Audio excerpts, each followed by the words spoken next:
ای خدایا پیش کس محتاج و ناچارم مکن. تا دمی مرگم به ناکس هیچ گه زارم مکن.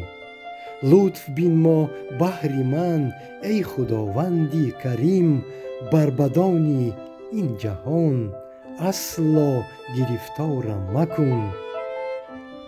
چنان زی که از آن زیستن سالیان، چنان زی که از آن زیستن سالیان، تو را سود و کس را نباشد زیان. به هنگام سختی مشو ناامید، که از ابری سیه بارد آبی سفید.